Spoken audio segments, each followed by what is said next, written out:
it's a ticket, talking Mazda for the biggest. That's a comma and a comma and a comma, gotta get it, get it. And it's a ticket, talking Mazda for the biggest. That's a comma and a comma and a comma, gotta get it. A comma and a comma and a comma, gotta get it, get it, get it, get it. Comma and a comma, gotta get it, get it. And it's a ticket, talking Mazda for the biggest. That's a comma and a comma and a comma, gotta get it. A comma and a comma and a comma, gotta get it, get it, get it, get it. Comma and a comma, gotta get it.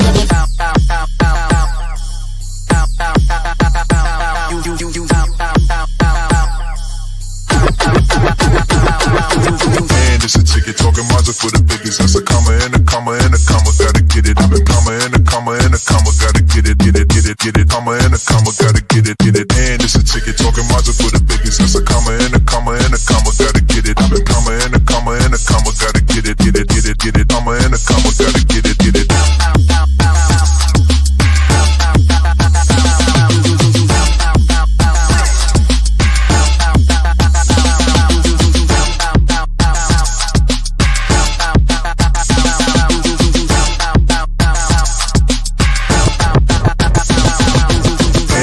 Ticket, talking Mazda for the biggest. That's a comma and a comma and a comma, gotta get it. A comma and a comma and a comma, gotta get it, get it, get it, get it. Comma and a comma, gotta get it, get it. And it's a ticket, talking Mazda for the biggest. That's a comma and a comma and a comma, gotta get it. A comma and a comma and a comma, gotta get it, get it, get it, get it. Comma and a comma, gotta get it, get it.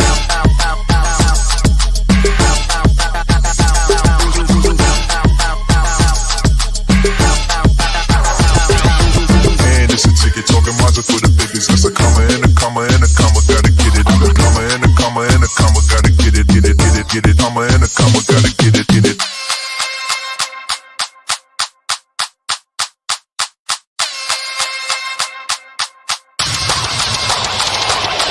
And it's a ticket, talking Mazda for the biggest. That's a comma and a comma and a comma, gotta get it. A comma and a comma and a comma, gotta get it, get it, get it, get it. Comma and a comma, gotta get it, get it. And it's a ticket, talking Mazda for the biggest. That's a comma and a comma and a comma, gotta get it. A comma and a comma and a comma, gotta get it, get it, get it, get it. Comma and a comma, gotta get it, get it. And it's a ticket, talking Mazda for the biggest. That's a comma and a comma and a comma, gotta get it. A comma and a comma and a comma, gotta get it, get it, get it, get it. Comma and a comma, gotta get it, get it. And it's a ticket, talking Mazda for the biggest. That's a comma and a comma and a comma, gotta get it. A comma and a comma and a comma, gotta get it, get it, get it, get it. Comma and a comma, gotta get it, get it.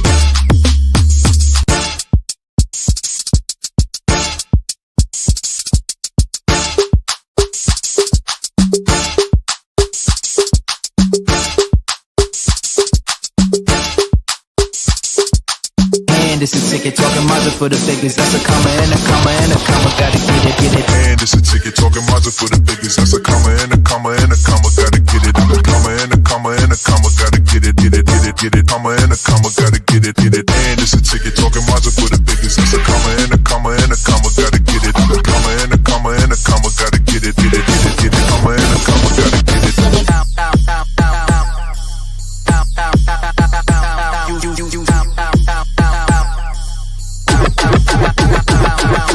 And it's a ticket, talking Mazda for the biggest. That's a comma and a comma and a comma, gotta get it. A comma and a comma and a comma, gotta get it, get it, get it, get it. Comma and a comma, gotta get it, get it. And it's a ticket, talking Mazda for the biggest. That's a comma and a comma and a comma, gotta get it. A comma and a comma and a comma, gotta get it, get it, get it, get it. Comma and a comma, gotta get it, get it.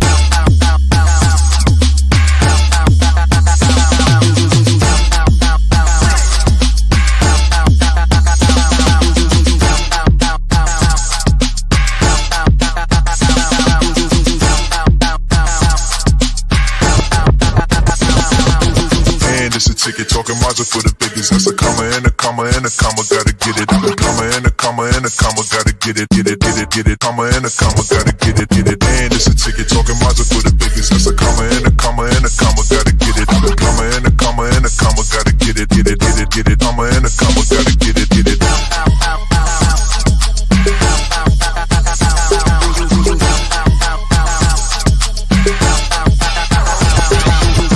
It's a ticket, talking Mazda for the biggest. That's a comma and a comma and a comma, gotta get it. A comma and a comma and a comma, gotta get it, get it, get it, get it. Comma and a comma, gotta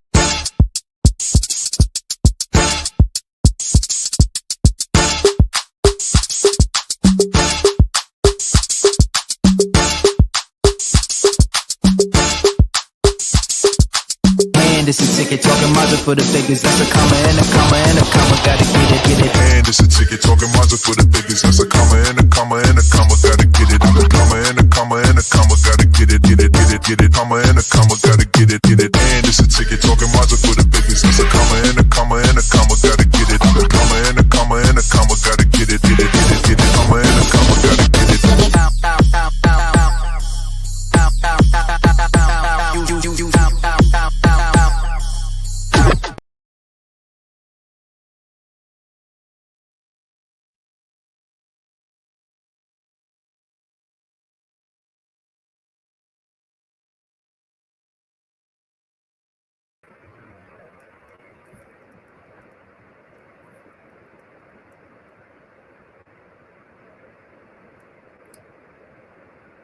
Seems like Brian is a little frozen, but welcome everyone to tonight's episode of Head to Head with Brian Parker. Obviously, I am not he, but I am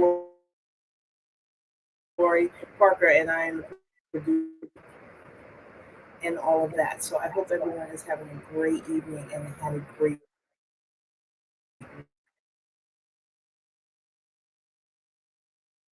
week.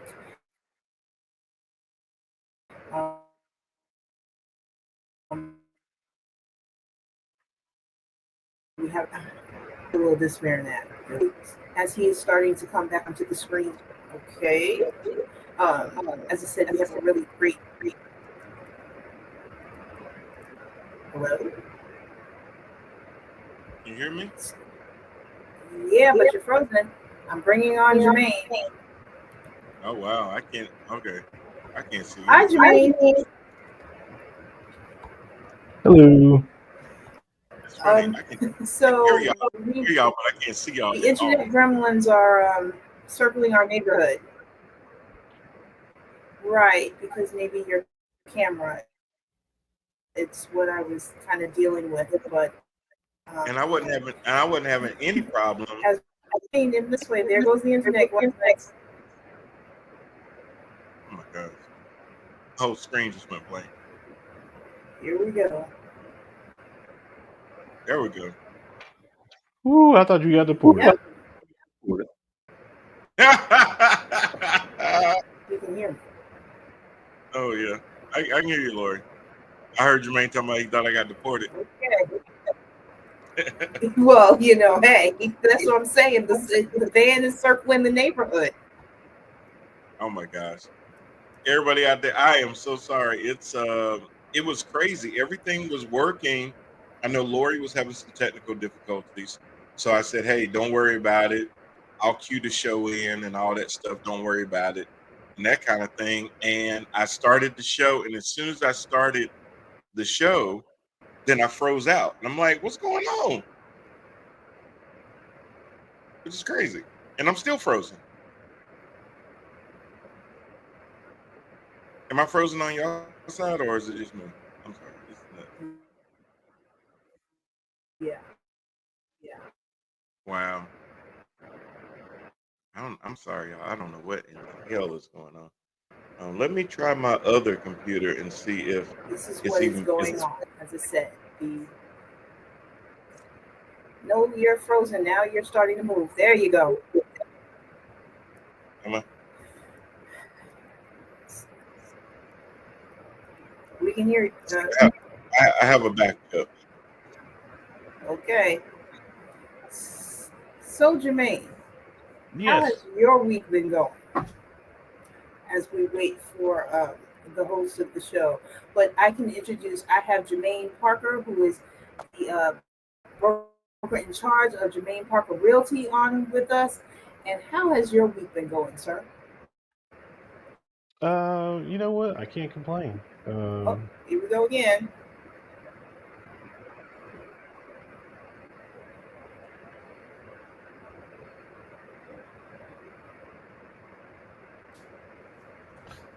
Well, while my brother's getting tuned in, yeah, Laura, it's been a good week. Obviously, today's the first day of May, It's the last month of school for my girls. Everybody's getting ready for summertime and whatever that means this year. But yeah, no, I personally will not complain this week. The weather's been nice. Um, yeah. Well, that's good. Well, Well, we can I also won't throw at complain the end until of my the brother show. brings up a topic. Then I'll start complaining. Well, I was going to sit here to say we can also put on the what I don't like topic because I know there's lots. Because I know there's lots. I know there's lots. I know there's lots. Please. So, Mr. Brian Yeah. Can you hear me?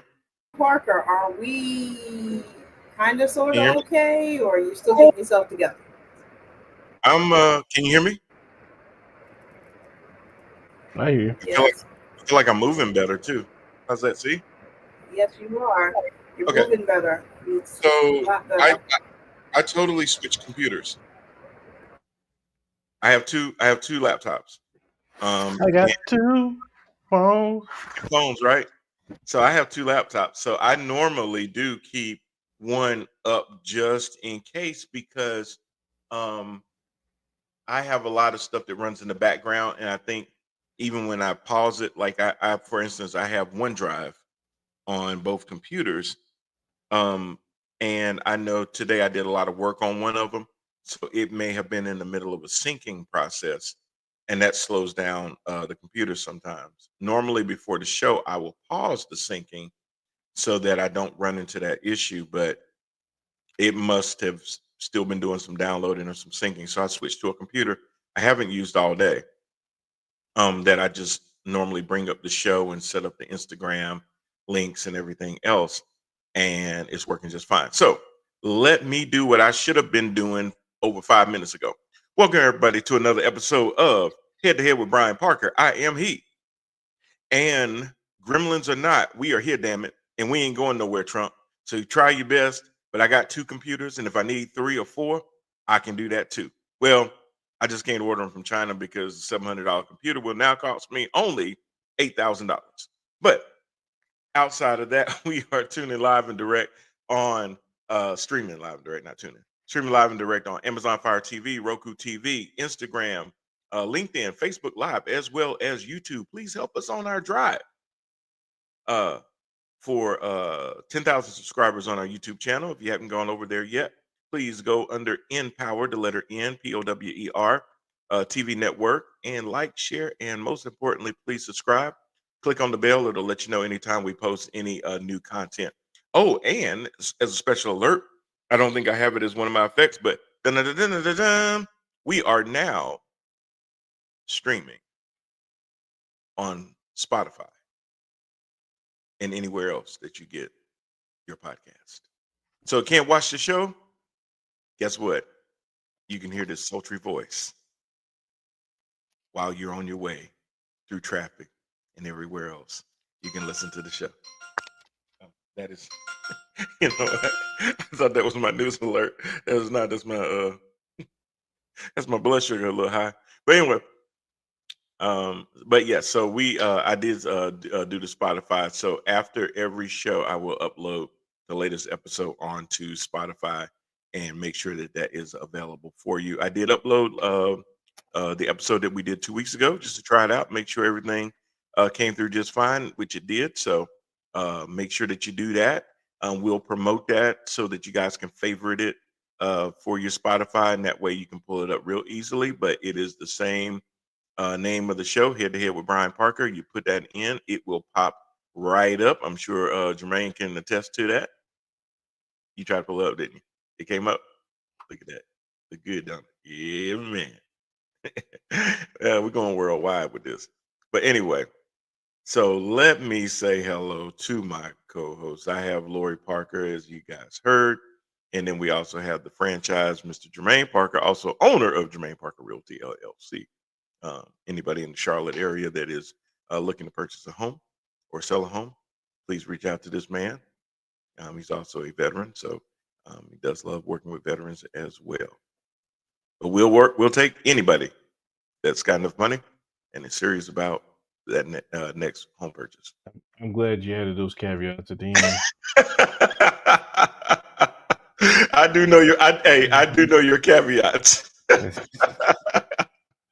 Well, there's always a difference. There's a meaningful difference. Well, and so the thing is, and so let me put this out there too. So if you're either A, not looking to buy right now, or B, you don't have enough money right now, it's don't think that we're high on our horse and looking down on you and stuff. Absolutely, have a conversation with you and get you pointed in the right direction to help with both of those things, right? So you are ready and you are prepared, and I've got my pocket full of lenders that I've worked with in the past. I know my brother has too, and we can get you recommended out to people. I know there's some people who reached out to me in the past who do like credit repair and stuff like that.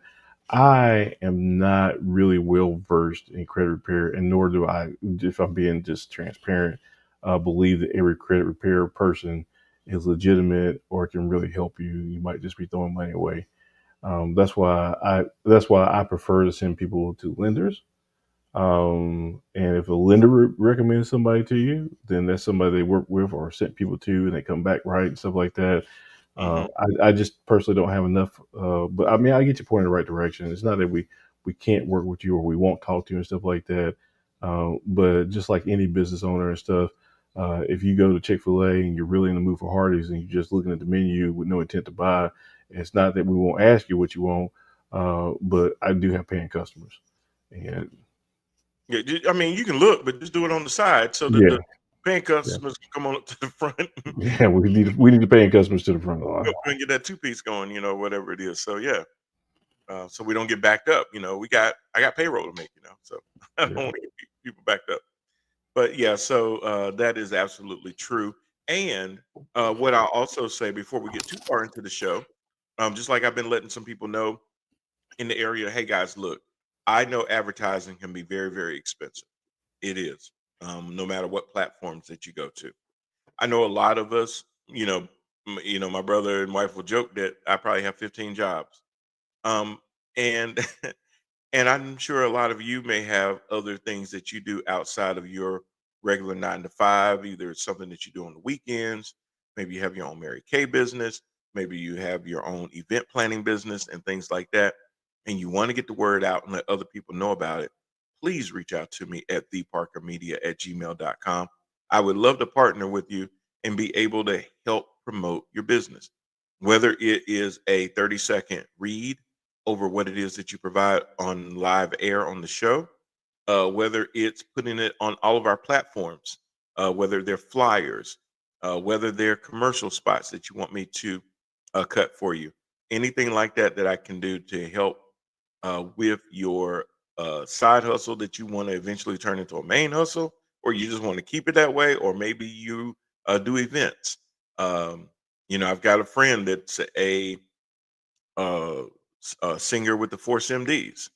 I like to be able to promote a lot of times and let you guys know when they'll be performing next. Or my co-host Randall Hargrove has 3 different bands, at least 3 now, and they're always performing around Charlotte. And we like to be able to promote that out. If you are an author and you want to promote your books and help drive book sales, I know how important pre-sale can be for books before they even come out.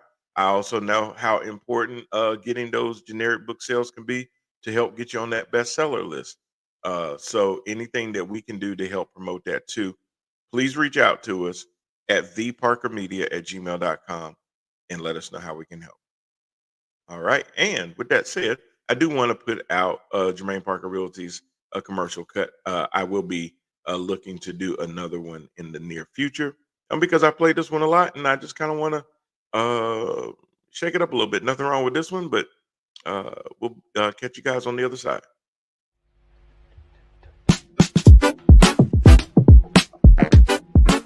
Buying a home is one of the biggest decisions that you'll make. Here at Jermaine Parker Realty, we're here to help you navigate through that process.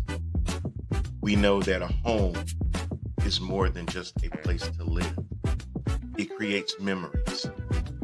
Here at Jermaine Parker Realty, we're here to help. Give us a call and let us get started on your journey.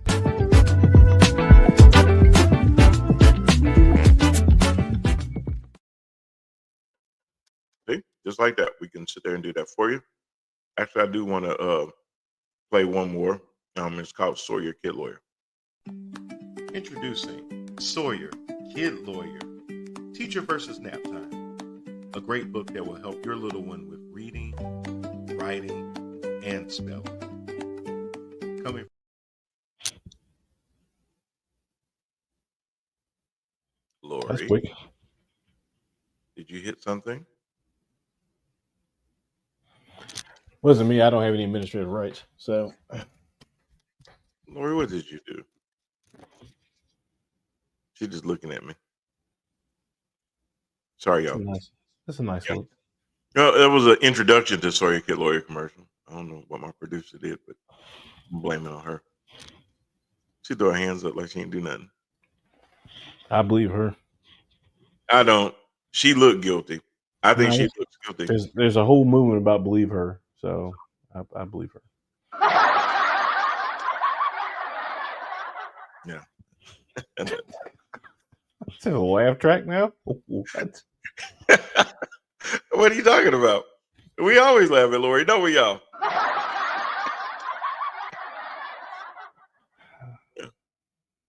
I don't know how I'm gonna handle that, but go ahead. Yeah, I definitely got some tracks. Oh man. Anyway, yeah, don't give me a board. Oh my gosh. And if I had even a bigger board, Jermaine, it would be even crazier. But anyway, how we doing, franchise? How's everything?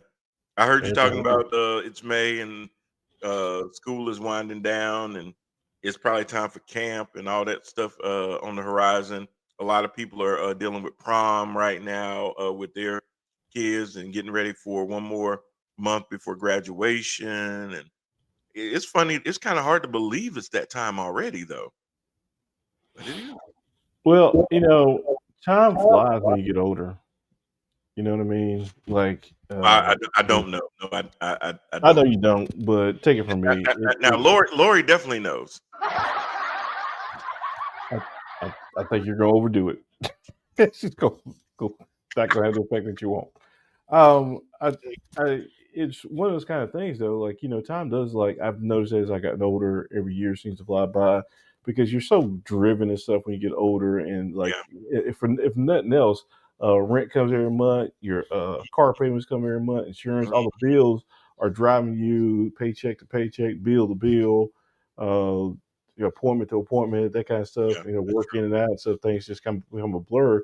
And that's actually why I appreciate the second term and this first 100 days for Donald Trump, because it has seemed like forever. yes. And so thanks, Trump, for making me live longer. I guess torture will do that to you. Slow down a moment. Or to really show you how much stuff you can get effed up in 100 days. Well, here's the thing: is anybody that's had small children knows it doesn't take a lot of time if you turn your back for stuff to go awry. That's true. So I'm not so much surprised as I am impressed by the amount of buffoonery that's going on. And I mean, you can look at it a couple different ways in terms of his first 100 days, but it's been quite frankly impressive how much stuff. And I think a lot of people forgot when he had his first term, like it was a scandal every week, maybe 2 times or 3 times a week. And it was so much that you couldn't get hung up on the last scandal because there was something else turning out and stuff.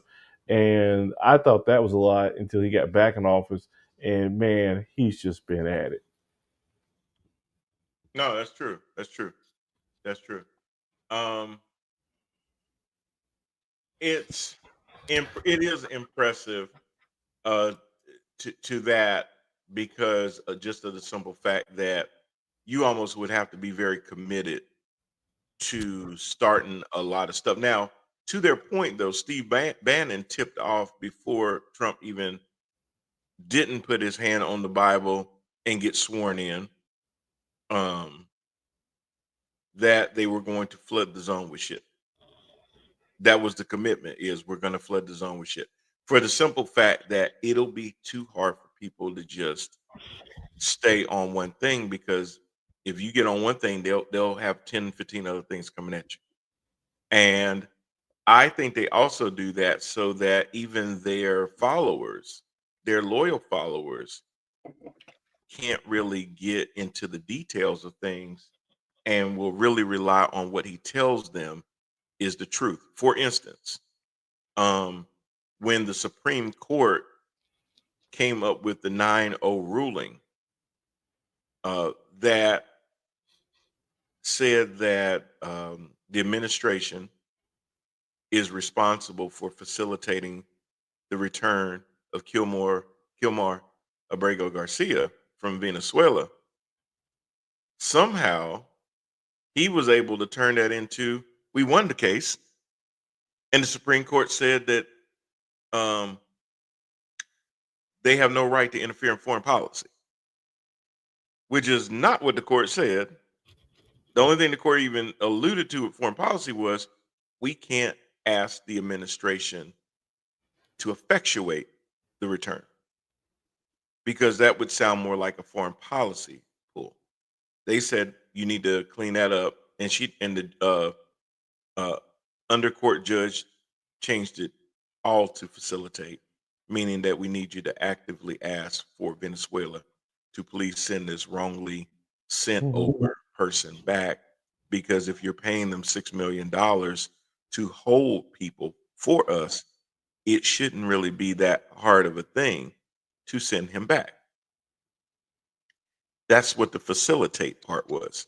Somehow, because Trump knows that his followers will not really dig deep into, is that really what the Supreme Court said or not, and he'll just tell them that, then they know they can move to other things. So he just keeps the ball moving and keeps it moving and moving and moving, so that they can't just sit there and focus on one thing. So then when you try to tell a Trump supporter, well, that's not really what it said. This is what it said. Oh, that's fake news. I'm reading directly from the order of the Supreme Court. It's still fake news. He's trained them to believe that.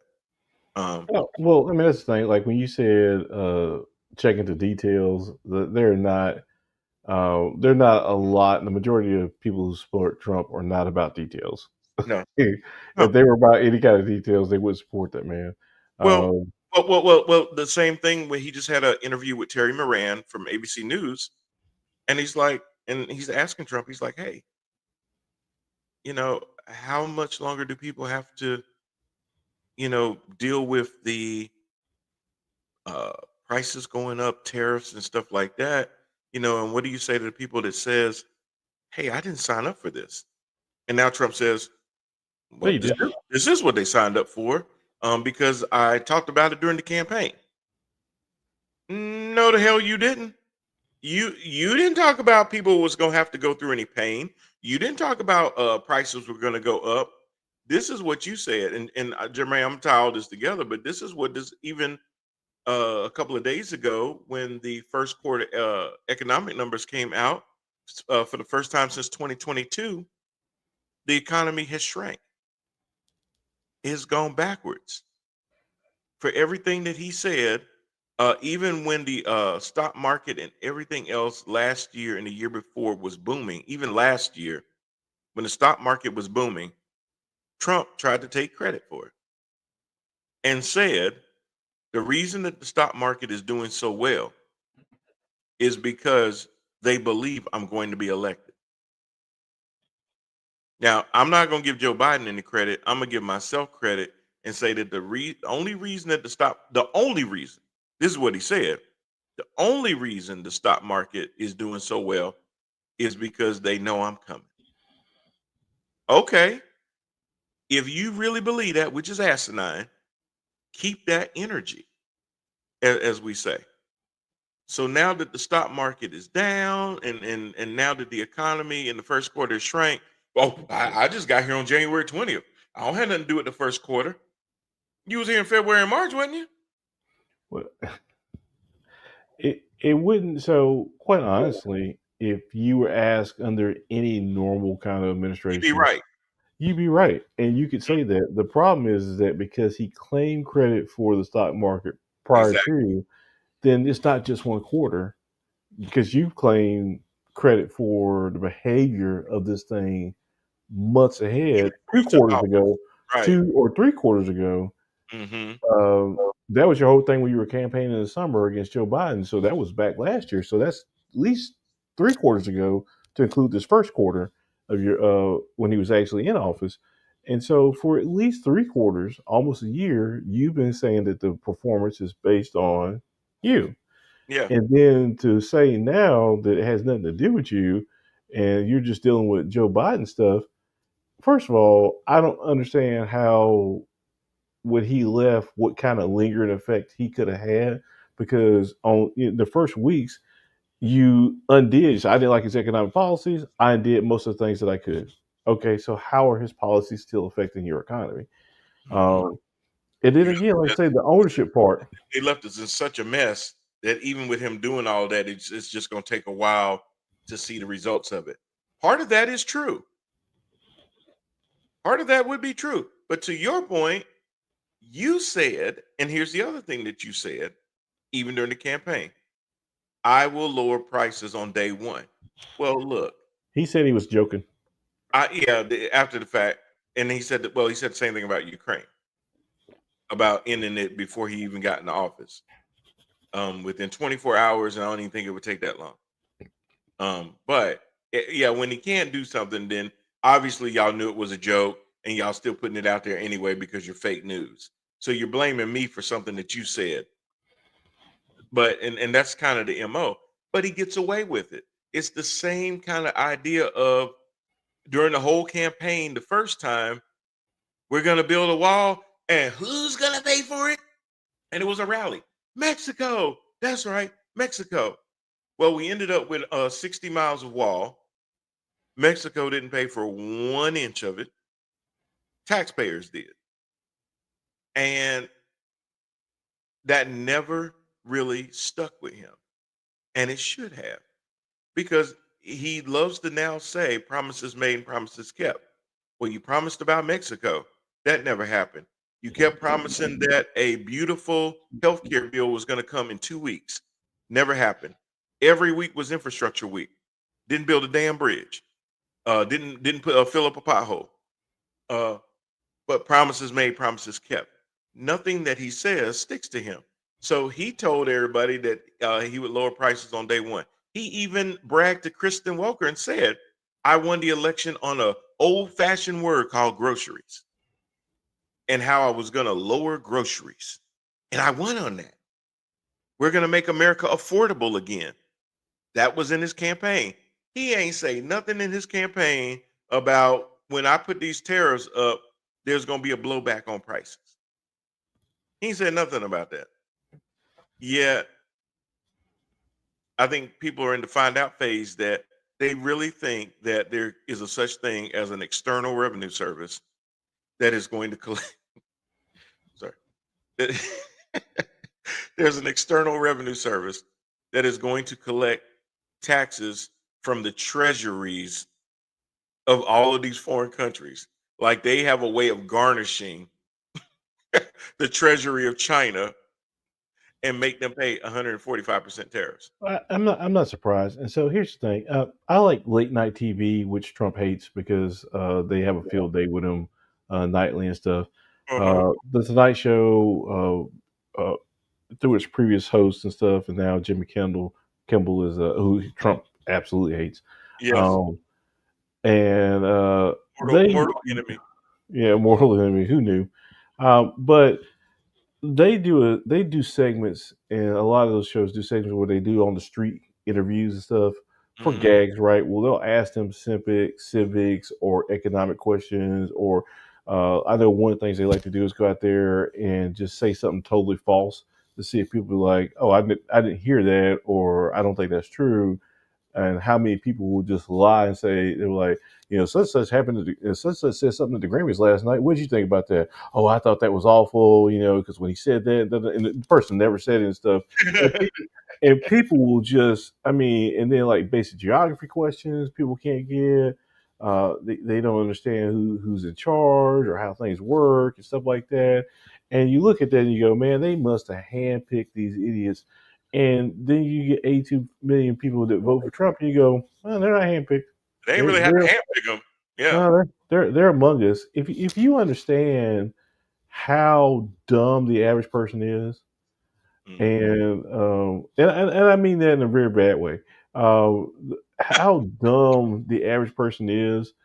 Number one, it'll scare you into moving your life different because you understand. Um,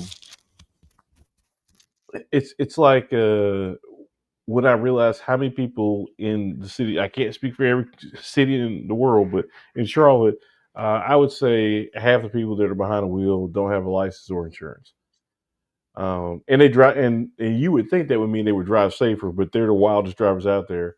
And so, with that knowledge and stuff, it's like, you know what, maybe I should increase my uninsured motorists, just because I know that there's a possibility that I might run into one of these idiots. And if there Right. was a way to increase your citizenship or your protections under the constitutions, if you could take more insurance out to protect yourself from these idiots, you most certainly would. Um, but they're out there. They're completely out there, and so this whole thing about being able to scrutinize and understand the nuances of when he's joking and when he's not joking, it's only a joke when he can't bring it to fruition, um, which is which means everything he says is a joke. There's Yeah. hardly anything outside of. He was able to get rid of Roe versus Wade. He was, he's been seriously. They're arguing in court right now about being able to deport citizens. So when we said that Garcia was just a test, well, it is. It Uh, is. and he's talking about, oh, only the worst of the worst. Well, That's he's trying to get rid of the 14th Amendment of birthright citizenship. yes. Which is so funny If because you were born in this country, I know even if you were born in this country, but your parents were not, you cannot be a citizen because he believes in the whole anchor baby philosophy that you cannot be established a citizen if your parents were not legal. for somebody whose wife's an immigrant, who brought her parents over as immigrants, who used an Einstein visa, which is only supposed to be for people who are, Highly uh, intelligent. Yeah. people that contribute, and the fact that people, and this is just side note, when people talk about Michelle Obama and stuff like that, I go, I've seen Mrs. Trump's ass, her naked lily ass. It's still on the internet, and Hmm. y'all want to talk about this woman about how much class she has, but I can literally right now go pull up a naked picture of her. Yep. Oh, that's classy. It's Hmm. Alabama classy, but it's classy. I guess because it's classy because she was. Again, she wasn't even good enough for her own family, and even in Alabama, you got to be good enough for family if you're gonna be good Oh, enough for somebody else. it's family that tries you out first. So it's it's disheartening on some levels, but then on a lot of levels, it's when I talk about, I come on the show for, you've been on there for what, 5 years, Mm, 6, oh, damn! It is. It's been almost 5. Yeah, it'll be 5 in um, August. almost 5 years, Wow. which means when I show up late for work, I've been here for like 2.5, 3 years. So I'll catch up one day. I actually, you don't guys see it, but I put in overtime after the cameras go off, try to make up my time. He does. Um, Y'all. He stays late. I stay late. I stay late. My motto: get there late and leave late. Leave But late. I we have Chirons that come over here and franchise says America's KK, American KKK and all that kind of stuff. And I go, and a lot of people would be like, "Oh, he's just one of those guys. Everything's about race, and it's all about this and stuff." And the first thing they get in is they're like, "We don't like diversity. We don't like inclusion. We don't like equality." It is like, oh, you don't like black people. I got it. And the movement of making America great again. And when we ask the most obvious question, when was that? Nobody ever has a solid answer about when America was so great. Now Donald Trump is trying to roll it back to the 20s. When he said he's trying to link it back to tariffs and stuff like when the 1800, the tariffs and stuff, and it's like yeah. It's like no, not really, because if you look back during that time frame when they had all the tariffs, the Rockefellers and the J.P. Morgans, the rich got rich, but there were food shortages and there was joblessness and the markets were up and down because there was no stability and stuff. That was not a great time for the normal average American. And if that's your example, that's not a great example. Then culturally, for black and brown people or even just immigrants at the time, it wasn't a great time to be in the country. So from the movement, from the birth of the movement to the offspring that is creating this ideology about natural citizenship. Who's good? Who's bad? When he says he wants to bring back religion, but then targets Muslims and stuff. So you're not talking about religion. You're talking about Christianity, Christianity. and not even just like pure just Christianity, like neo-Nazi uh, Christianity, The whole white nationalism, which white is the nationalism, right. and Well, so but Jermaine, not to cut you off, but yeah, that's the interesting part when they say religion in their mind. There's only one religion. That's why they're not really distinguishing Christianity, that white nationalism from other types of religion, because in their mind, you may call those other religions, we consider those fake religions. The only one true, real religion is the one that we speak of when we say religion. So we don't have to really clarify it as Christianity because that's the only real one. Y'all can have the ones that you have, but understand that they're fake. The only real religion is the one that we're talking about, and you know which one we're talking about. That's why they don't feel like they have to clarify it. well, that part of America has always been confusing to me. And what I mean by that is that even a Klan, when you talk about the Birth of a Nation, great movie to go watch.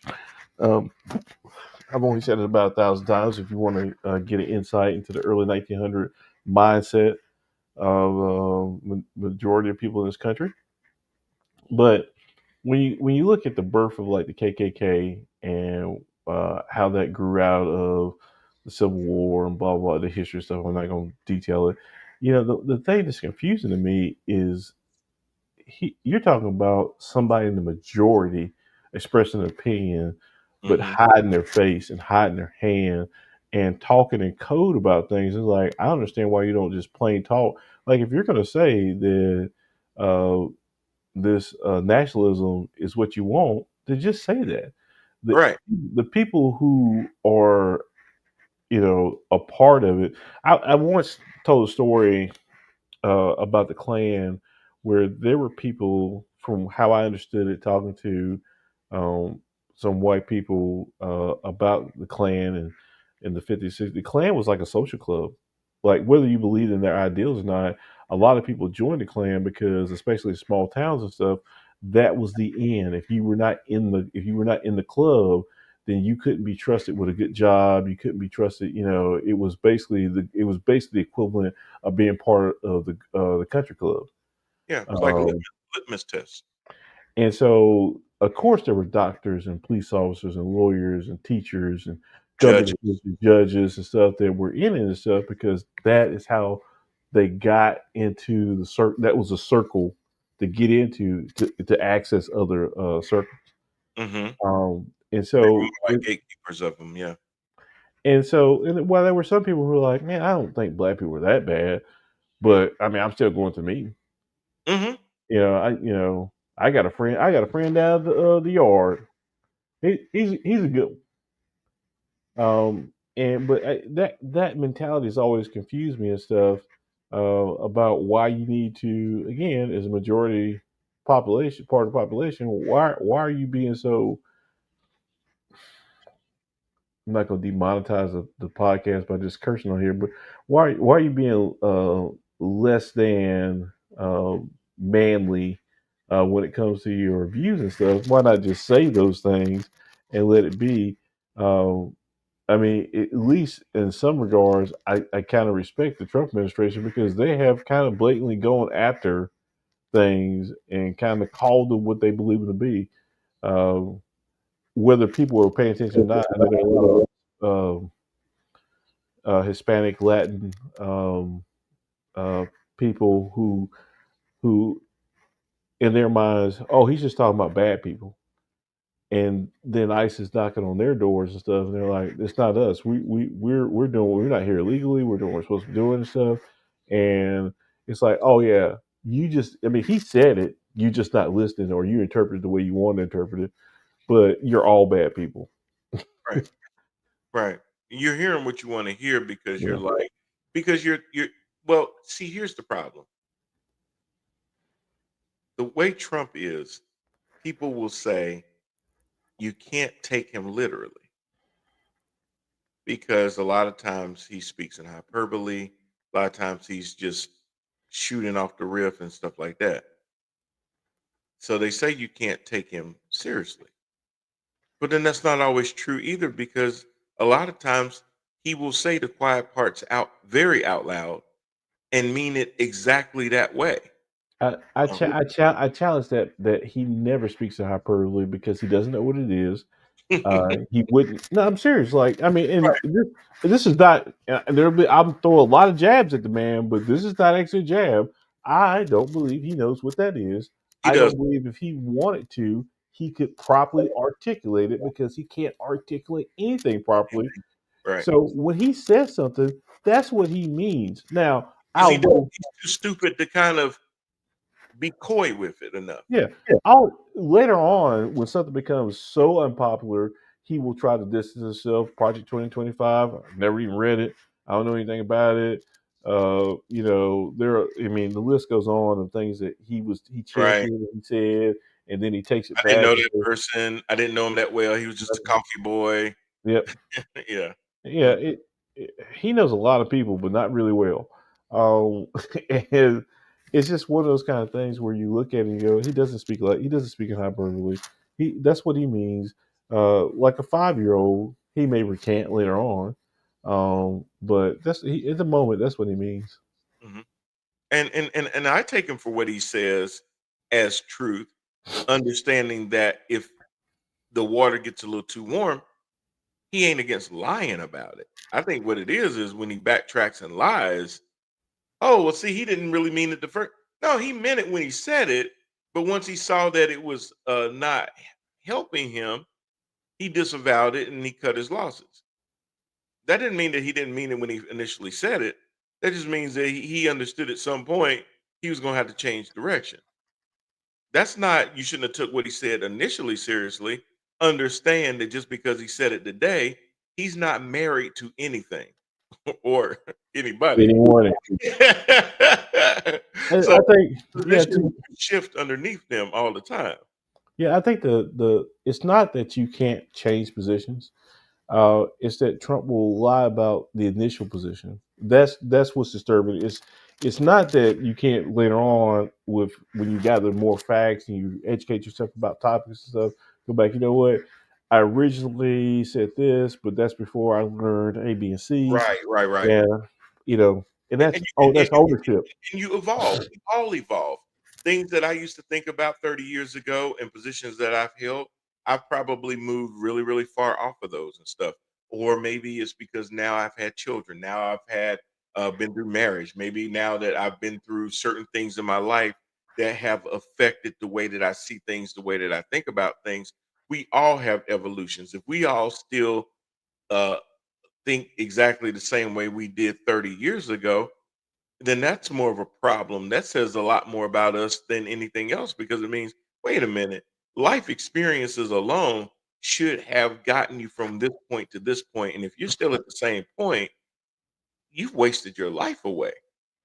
So there's nothing wrong with your insight to things affecting the way you see things. His isn't based on that. His is more based on what's politically expedient. You know, he can't tell you that's what that means.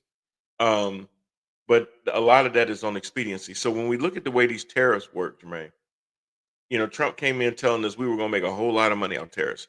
Tariffs are a good thing. The question then becomes, well, tariffs are so good.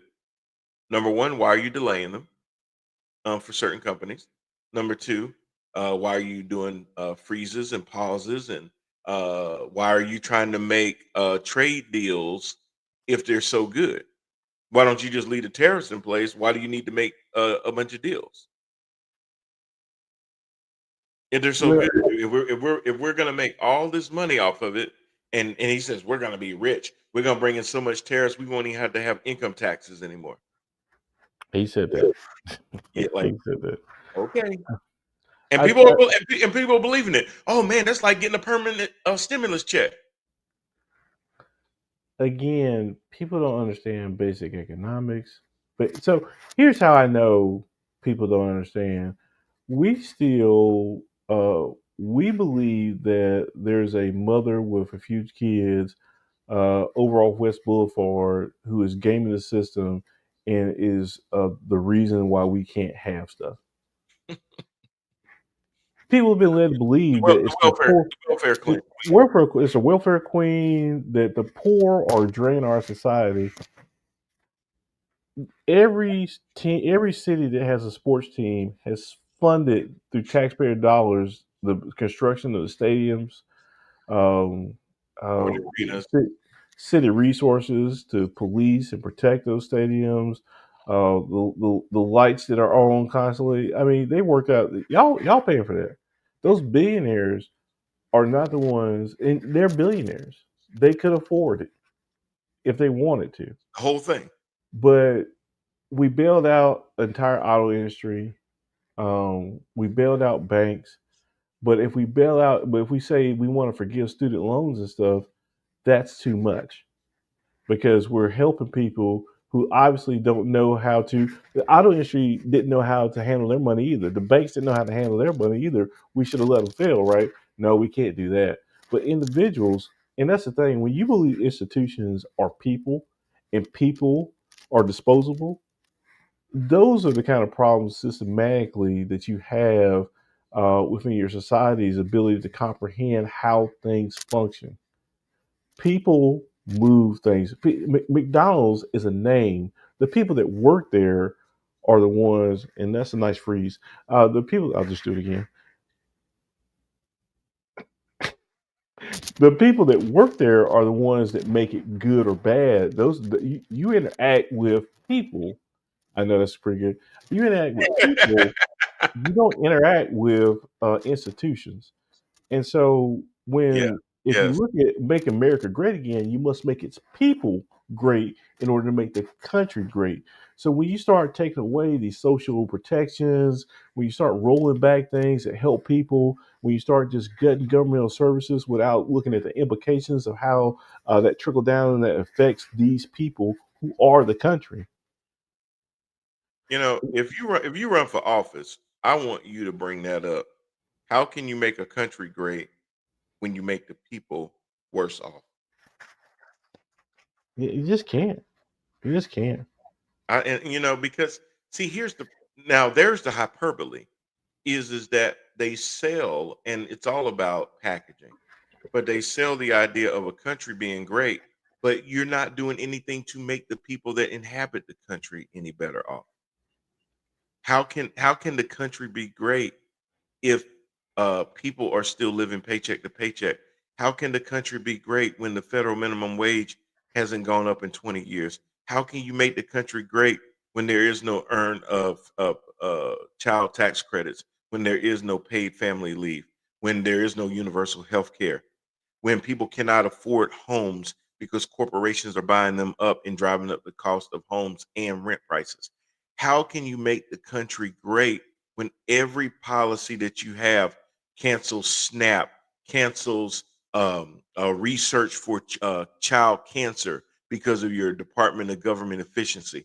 How can you make the country better when you're cutting away things for the VA for veterans? How can you make this country better when you're sitting there loosening regulations so that a 14-year-old can go work in a meat factory and not have any protections when they get hurt on the job? How can you sit there and make the country better when you're sitting there taking away regulations that regulate the water, the air? How do you do that? How do you make how do you make America great again when you take away the best parts of it? Well, and the best parts traditionally of America have been the people, right? It's not our statues, it's not our monuments, it's not our Oh, it's the military. transgender athlete. It's again, it like you said, packaging, the way things are presented. But I mean, I go all the way back to the formation of this country. The whole formation of this country was about presentation. Is that these people over here are doing something to us? So we're going to come over to this new country. We're going to start our own stuff. We're going to do our own thing, and then they get over here to do their own thing, and then they have to pay taxes. Hmm. Well, we don't even get represented, which is so funny because there's a whole district of Columbia that pays taxes, and they refuse to let them to represent them. Refuse. Millions of people without taxation, without representation. We'll talk about that all day, but we'll disenfranchise that area simply because it's a majority minority area, and they don't deserve to be represented. Uh, you said run. You said something about running for office and stuff, and I had really considered after my retirement a career in politics because I've always had this kind of servant leadership kind of deal, whether it was through the military or uh, numerous other ventures I've had and stuff, and even in selling homes. It's about trying to help people, right? And that's innately what I want to do. I want to help people. But as we talk about these things, and the more that yeah, I hear myself bring up the history of this country, uh, where it's not really changed that much. Maybe the language has changed, but people are still basically the same people that they were. And I would put this to you as a sidebar. If slavery was still legal today, based on the thoughts and the hearts of the people that you love most, do you think they would outlaw it without a conflict to move them in that direction? And I would tell you, no, they wouldn't. I know they wouldn't. You would still be in chains today if you were dependent on the people of this country to make that decision. You'd still be in chains today. Well, I mean, and that's the truth, because if you think about it, the way the political climate is right now, if slavery was still a thing today, do you really think there's a super majority in Congress to overturn it? Do you think there's a majority in the House right now that would overturn it? You think MAGA Mike Johnson would even bring it to the floor? It wouldn't happen. Do you think that there's 60 senators that would sit there and say, "Yeah, we Because need to get rid of the slavery thing"? because the first thing you got to do is you got to go into government and remove all the minority officials because they wouldn't be there, Right. They be and gone. so they'd be gone. Now And Byron Donalds might not understand how that works. Tim Scott might not understand how that works. Like, why are y'all making us leave? We voted for you because you're not like us. Oh my God. that there's not an ordinary. Uh, But that's true. That's true. So they get rid of which let's be honest. If you had to de-black the Republican Party, it wouldn't like take it but wouldn't take long. Wouldn't take like long. 30 seconds. Yeah. Be like shaking out a beach towel. You just a little flicker off of it. Uh, Now that Democrat Party, oh yeah, it's gonna take a minute.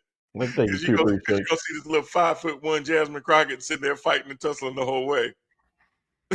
Oh man, I love her so much. Oh my goodness. Yeah, but that is the truth of it. To get this country in this political climate to agree on anything would be hard. So you are right. Even if people act like they detest slavery and everything else, the truth, you saw the backlash and the reimagining of the word woke just because of the whole George Floyd protest. Do you think that you would see white people in the streets protesting slavery like they did George Floyd? Nah, bruh. Yeah, Ain't, it it ain't gonna happen. it wouldn't happen. What happened? And a lot of people would probably argue with me, but the hard fact is that it was still an institution in this country and stuff. All the experiences that people claim that would motivate them to overturn it, they wouldn't have. And so when we talk, and it's not really a shot because I know there's a plenty of people right now who say, "Oh no, I wouldn't stand for that," but that's based on the experiences that you have. Right. That'll And make if you didn't have those experiences, and we're just talking about, would it be morally wrong to you? I'm telling you, when you voted for somebody who said I'm going to deport children and put them in cages and stuff, that was my litmus test for what your morality is, and you guys overwhelmingly failed. yeah, big time. Wasn't And even so, if you're okay with that, you're okay with them calling me Toby. yeah.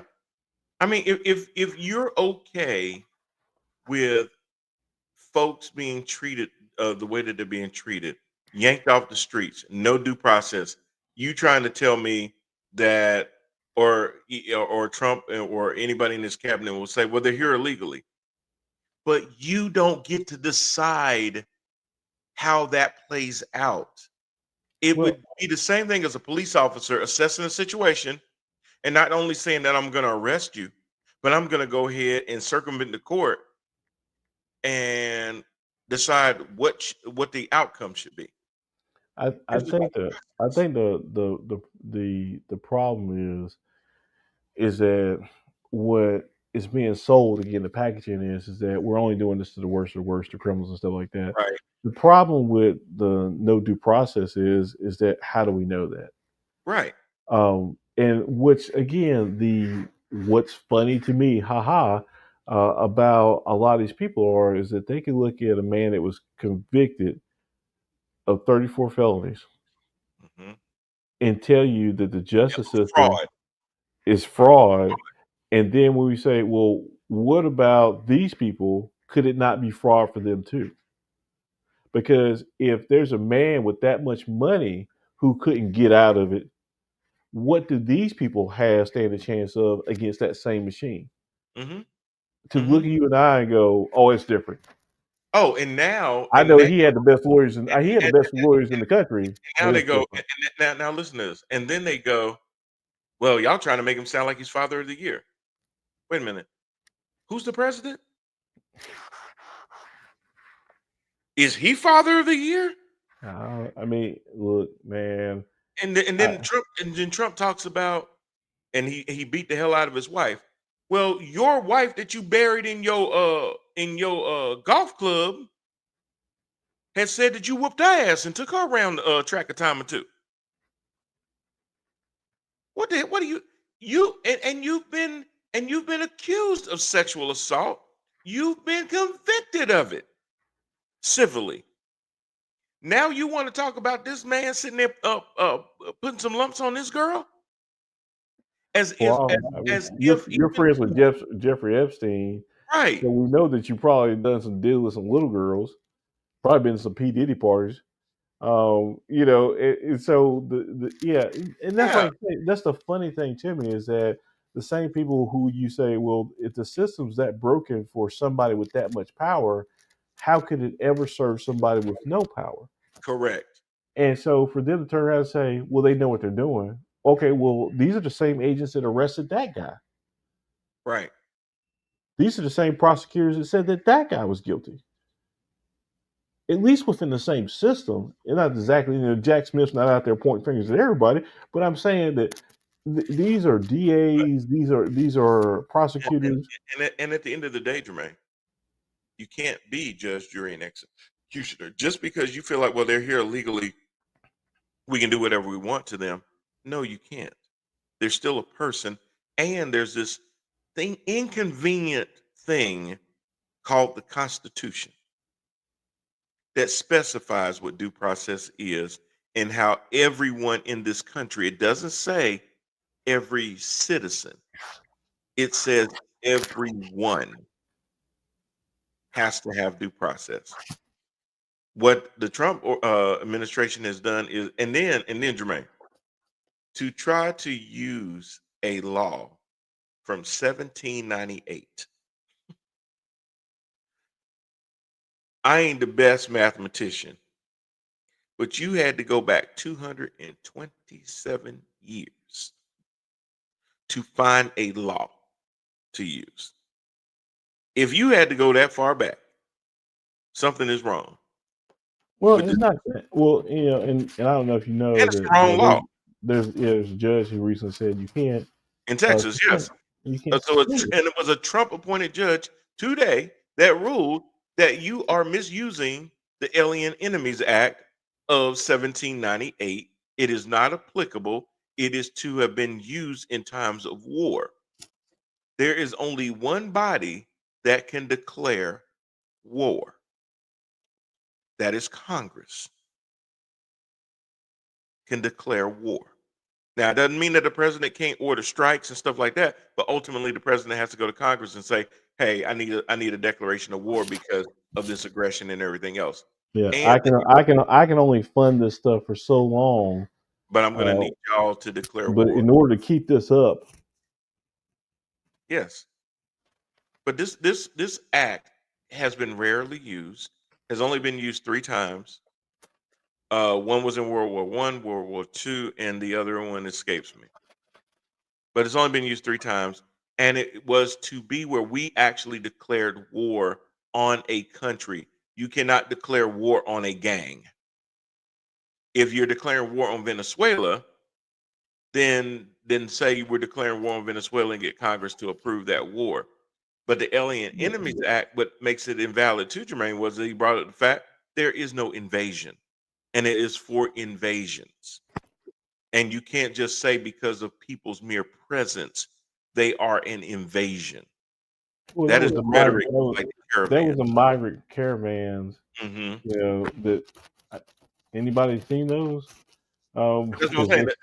That's that rhetoric that they tied it from. Is like the whole thing about the caravan is on the way right before the election, and as soon as the election happens, you don't hear nothing else about a caravan. See, you can use rhetoric outside the walls of a courtroom. Once you get inside of a courtroom, everything is about facts and what you can prove.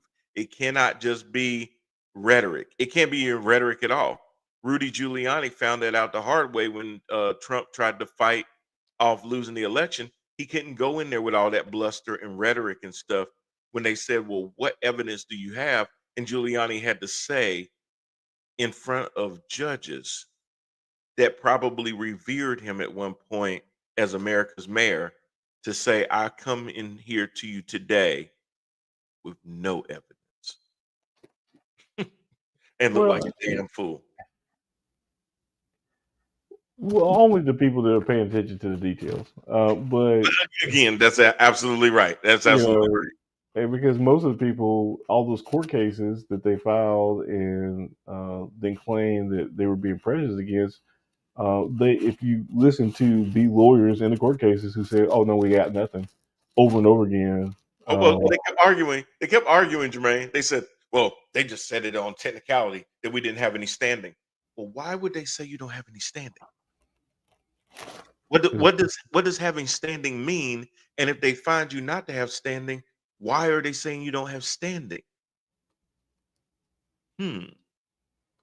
Because not having standing means you have no case to bring because this does not affect you. This this does not harm you.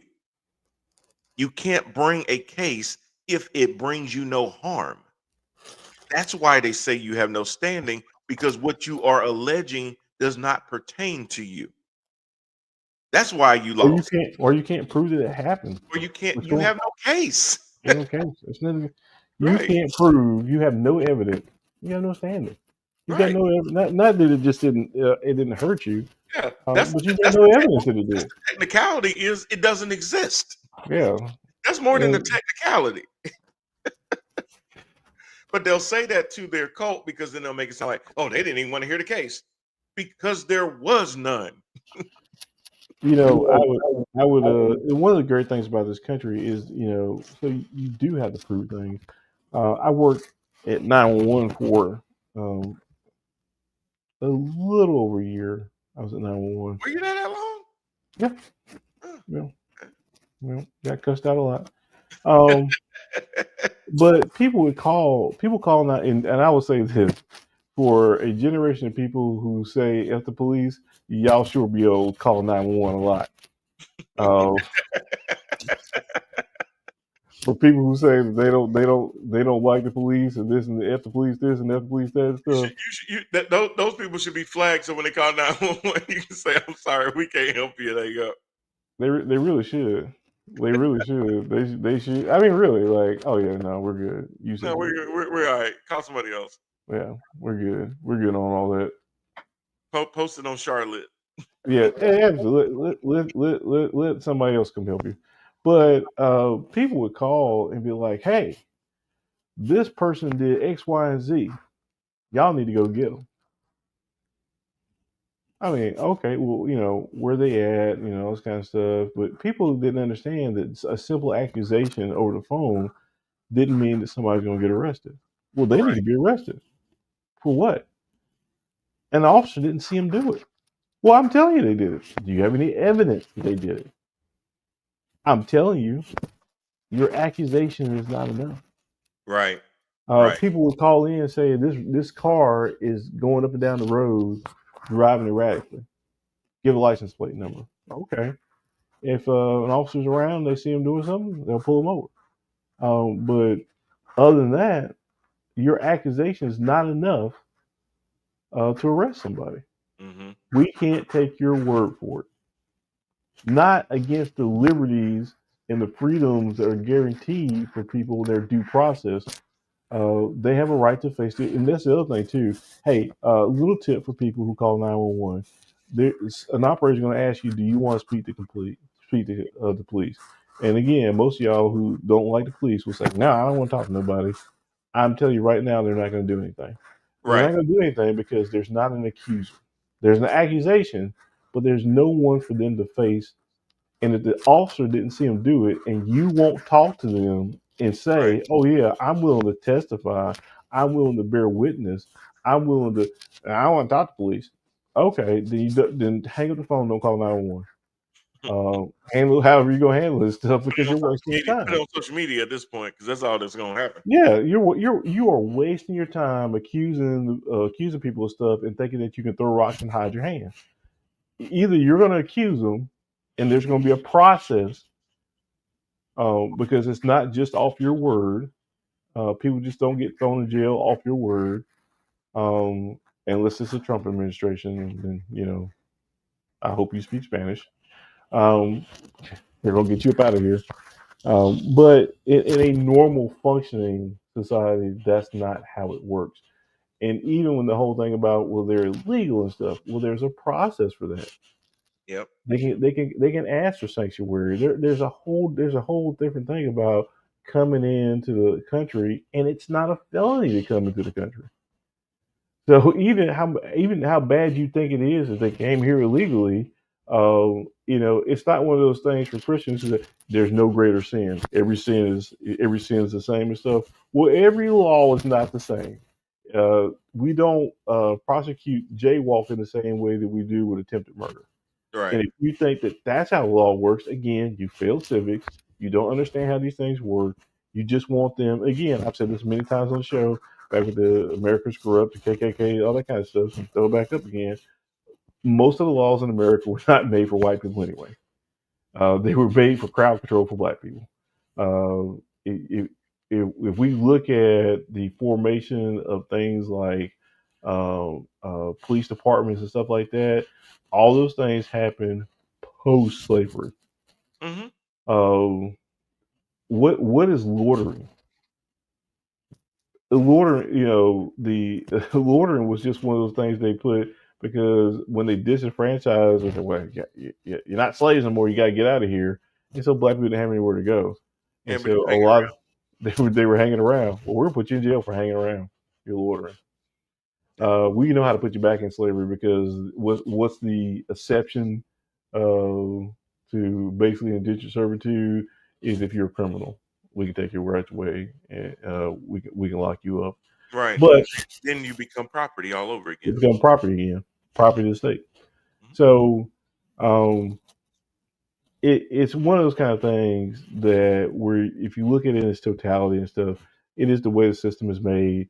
A lot of people, again, and whether they inherently know it to be true or they were just raised that way, there are a lot of people, Trump supporters, who just, well, that's the way I want it to work. And that was the way, maybe in the heart of some of these laws were actually written.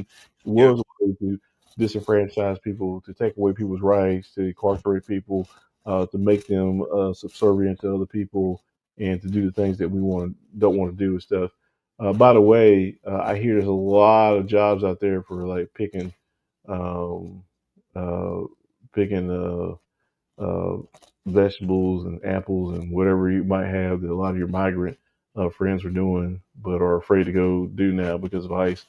To work Well, on that. they just gonna say those are black jobs now.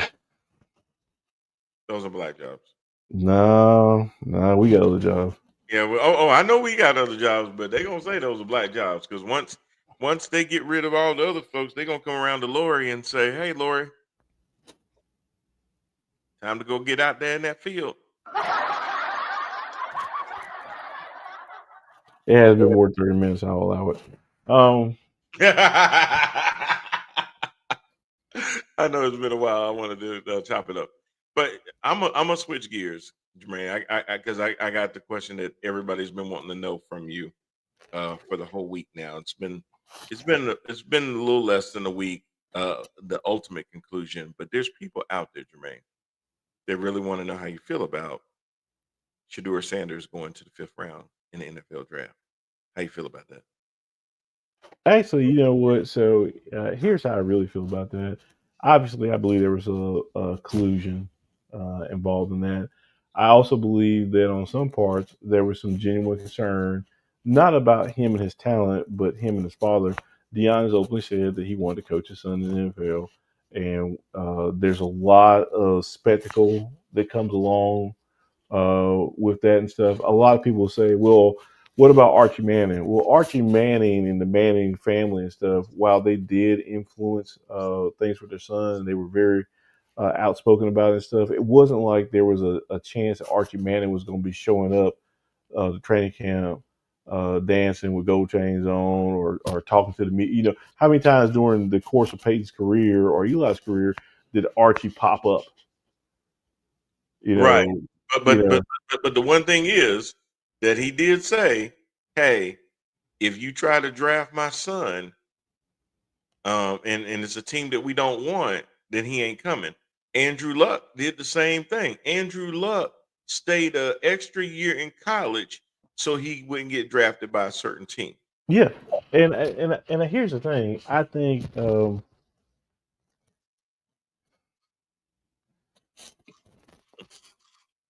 as talented as I think that Shador is, I don't think that he looked like a Cam Ward generational. I just don't. I just don't think he had the body of work. I can agree with you on that. My question is the players that went in front of him. Oh no, doo doo, Tyler Shook went to no New doo doo, Orleans, which doo was doo. a destination that a lot of people thought, okay, if Shador does slide, the first two in the first round that he would go to would either be number 9 at New Orleans or number 21 at Pittsburgh. Um, well, he didn't go to New Orleans, so I just knew Pittsburgh was going to take him. I did. I thought so too. But then Pittsburgh picked a defensive player, and I was like, okay, if Pittsburgh is doing that, I see that because um, Hayward is getting old. Uh, TJ Watt is starting to get old. Mika Fitzpatrick is getting old. You got to start infusing your defense with some younger guys. Totally get that. But then what they'll probably do is trade up from the second round to the first round. Go ahead and get Shador. I figured they would do that. Or I figured because the Browns did what they did by trading down and went ahead and got uh what's in that? They didn't get Hunter, did they? No. No, the Jag got him. Jags got Hunter. They traded it, and they ended up getting hell, I forgot who the hell they got, but they traded. I figured then they would trade back up then and get him. Well, they ended up getting him, but after in the third round getting Gibson or whatever his name was, Gabriel. I think so. Here's the thing. A couple points, real quick. If you're talking about a kid who is trying to set his family up, I think that the slide is huge. It's immense and stuff. I think with NIL money that he was making, plus who's his daddy, the boy grew up with money. Yeah.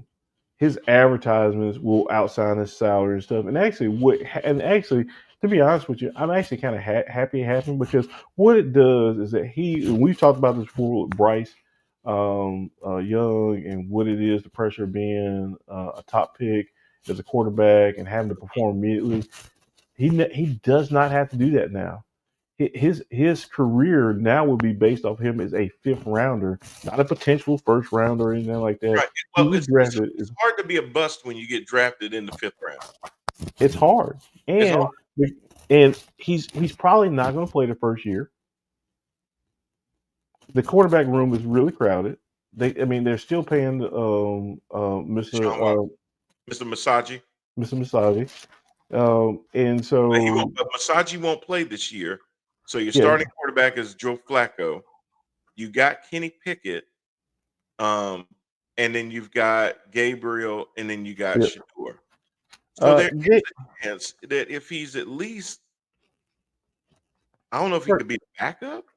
Well, so first of all, a lot of things will be sorted out in that quarterback room during training camp, right? Because all those guys are not going to make it. They can't. No, because you can't. Normally, a team will carry at least two on the active, and one may be stowed away on the practice squad.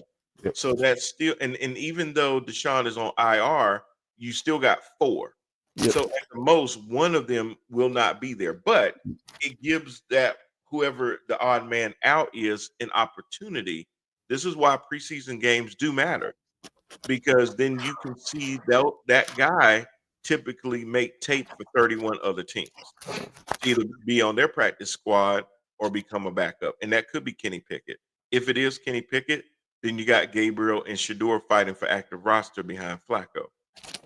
But if Flacco starts to age very quickly and the crowd starts chanting Shador, or this is what I see happening, Jermaine. I think Shador is going to play this year. And I'm going to tell you why. I think Shador is going to actually have the locker room behind him as far as getting everybody to believe in him. And even though they know he's not the starter, when it starts to become apparent that he's won over the locker room, I think he'll win that locker room over before the other rookie will. And Brad says, I'm sorry, but I'll let you go in a second. Brad says, he will be starting soon, very soon. May not be good for him in the long run, but he will be starting. What I will say to that, Brad, is that I just believe it's going to come down to if he was again first round, second round, he's got to make the team, and it's the Browns, he's got to start. I just think it really helped him going in the fifth round in terms of there's not a pressure to start him, and it's the Browns. They know they're going to suck. What's the benefit of rushing him out there with a line that can't protect him, nobody to throw to, the defense that can't hold anybody? You know what I mean? Like he has there's no real reason to rush his development and stuff Agreed. because quite honestly, he's not going to sell many more tickets because they're Well, still even with him starting, they're still going to lose. well, So he you, can lose in the safety of the say, bench. you say that, but you know that the one of the top selling jerseys after the draft was Sanders. I, Absolutely crazy. So so and I they did believe do that, that. but understand, I want to see those sales when it comes preseason and in the regular Yes, season I agree. because a I lot of those sales again were because there were a lot of people who saw him getting done dirty, and those are support sales. Those are the Black Fist sales and stuff. or there's a lot of Colorado fans because there were a lot of Colorado fans that were talking about boycotting games until they started them. I'm like, well, I wouldn't go that far, y'all. Well, Like first of all, who he needs cares? he needs to earn Who his spot cares? on the field. You know, The quite honestly, unless they're Colorado people who have season tickets, which are not, and flying to Cleveland and stuff, no one cares that you're not watching the game. correct. Uh, they will if the people in Cleveland, the people who come out and tailgate and support that team, now what they say will maybe factor in. A little But bit. if you're a Bucks fan and stuff, I mean, and don't get me wrong, I mean, it's not that I think that I mean his journey to where he is and where he was potentially going to be drafted, I thought was amazing. Um, but again, didn't think he was Cam Ward. I didn't think he was the number one pick. I didn't think everybody was going. I didn't think, and it's just me. The whole thing about like retiring his jersey for what? His record, I mean, doesn't suggest that he needs his jersey retired at Colorado. Um, That's crazy.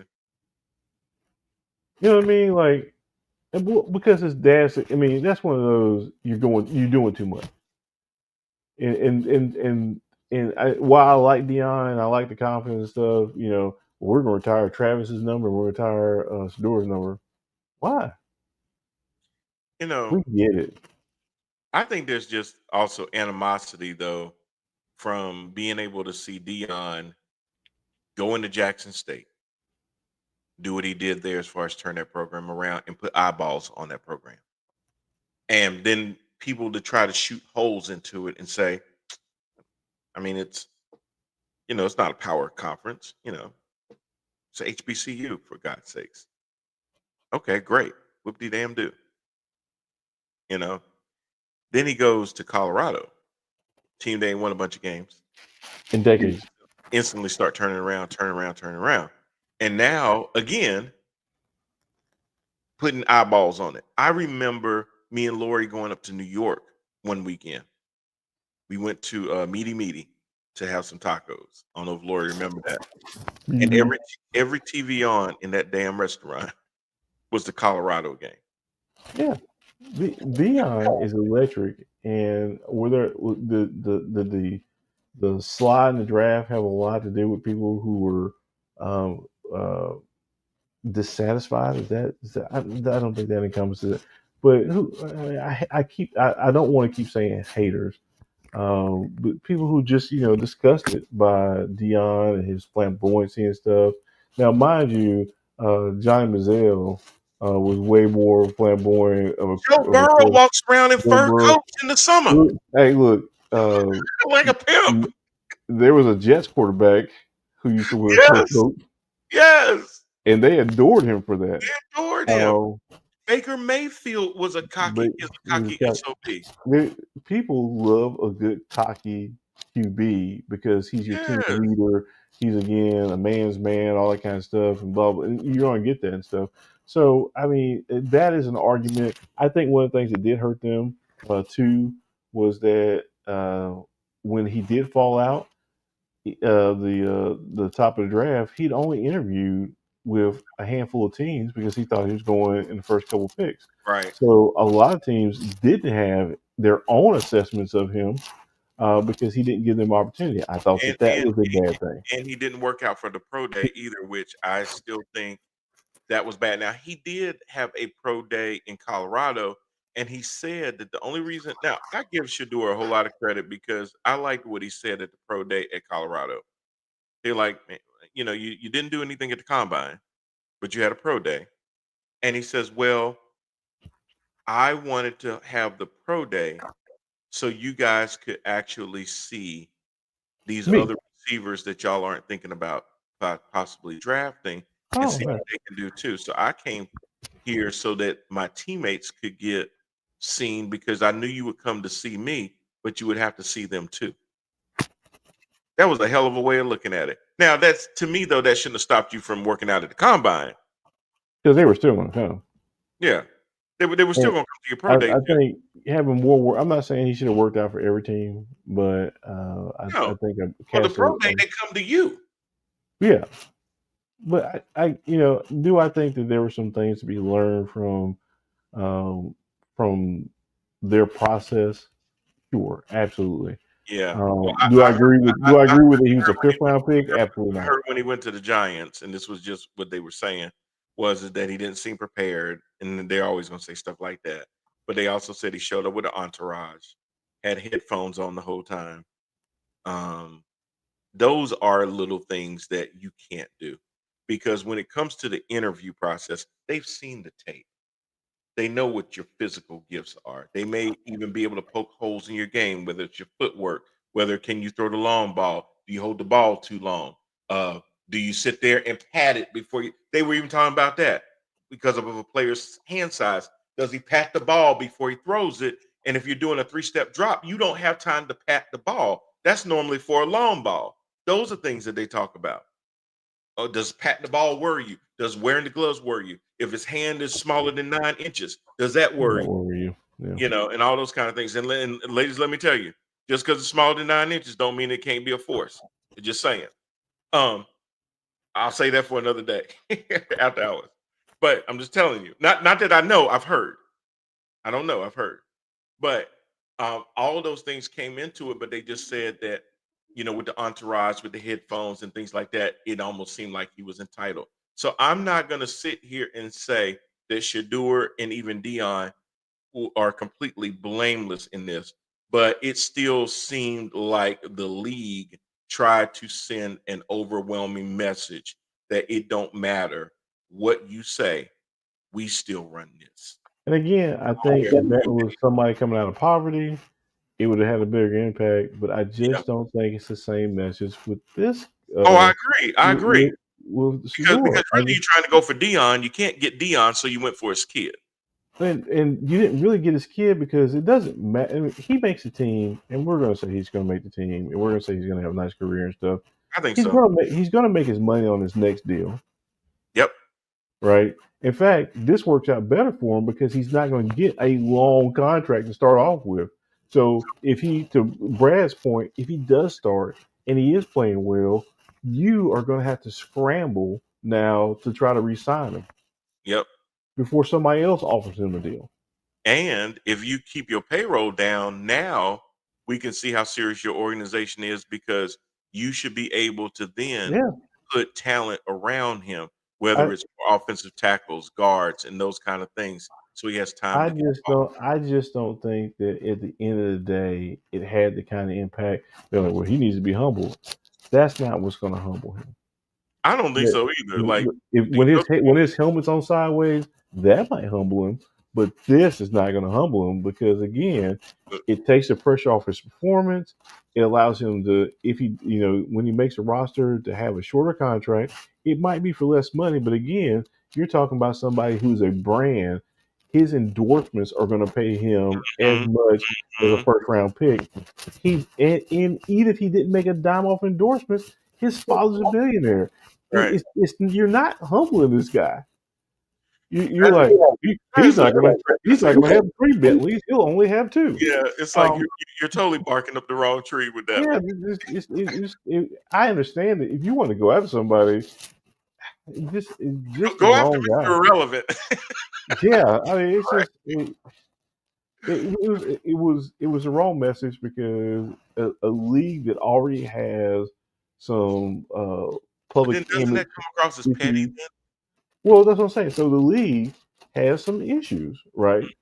When it comes to how it treats its players, the process that it uses to hire its head coaches. It has some some issues, and I just don't think they help themselves with this stance. Yeah. Like, oh, okay, again, uh, it's like calling a grown man boy, black man boy, and stuff.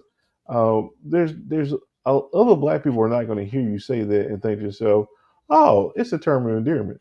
When you say that you want to humble a black man, we don't think to ourselves, oh, well, he's just it's humble, too big for his britches, uh, uppity is what we hear, and those are all negative connotations within the culture.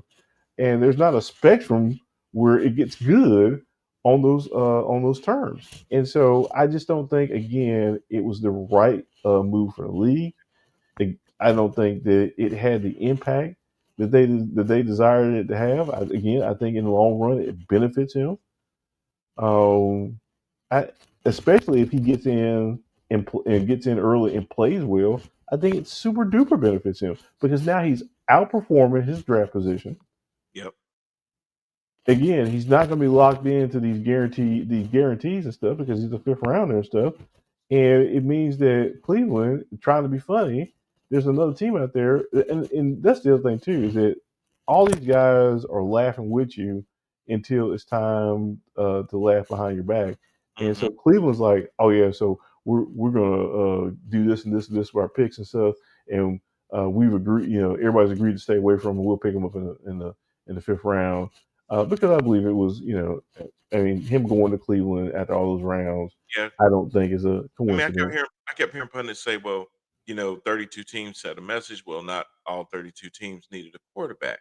And that's true. There were only a handful of teams that could have really used a quarterback. And the whole idea is that, okay, once the Giants decided that they were solidified with who they had as their quarterbacks, and with Russell Wilson and Jameis Winston, they probably weren't going to bring in a Shador.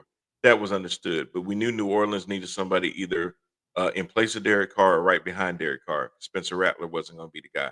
We knew Pittsburgh didn't re-sign Russell Wilson or Justin Fields, so that they would be in the market for a quarterback and have royally screwed up their quarterback room since Ben Roethlisberger left.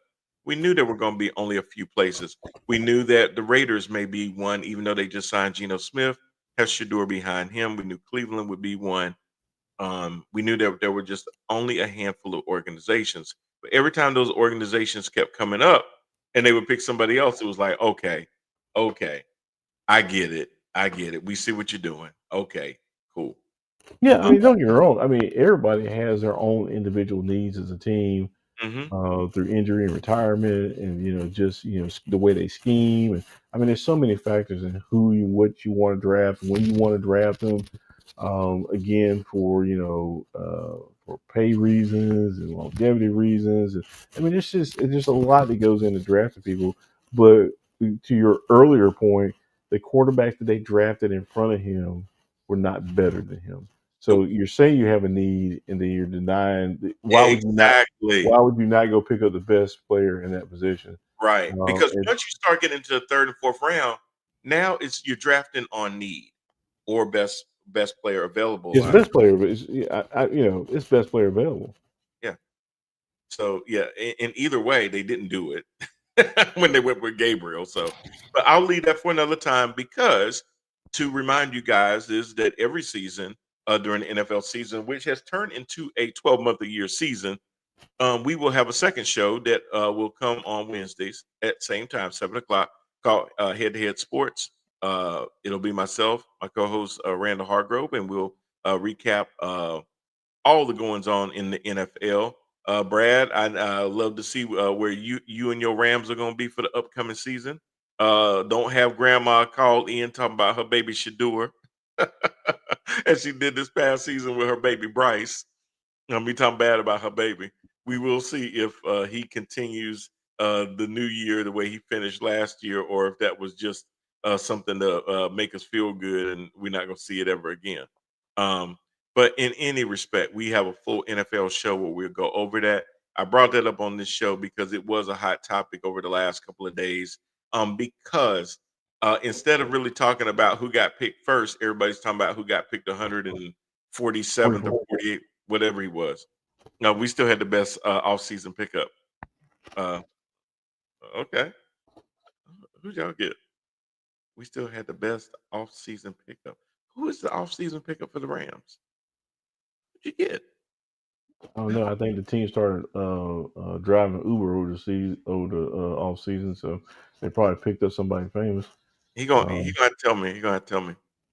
I'm trying to see what we're gonna do with Hunter Renfrow, who just signed up with us, but that's a whole nother story again. So I could talk in a whole nother hour about the NFL, but it is definitely about that time with it because training camp starts in July. You had the Hall of Fame game in August. You got 3 preseason games, and then we going into the full season. So, Lori, unfortunately, football is almost back. It's almost time to start getting some more Tostitos for you, boy, and some cheese, so I can go watch my games and make sure my Coronas are nice and cold. But y'all, thank y'all for tuning in. Sorry about the technical difficulties at first. I literally had to change computers to get this right.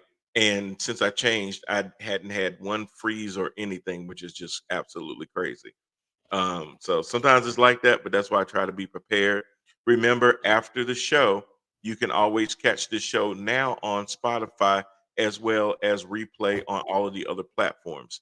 So for my co-host Lori Parker and Jermaine the franchise, we'll see y'all again next week. Y'all take care. Peace.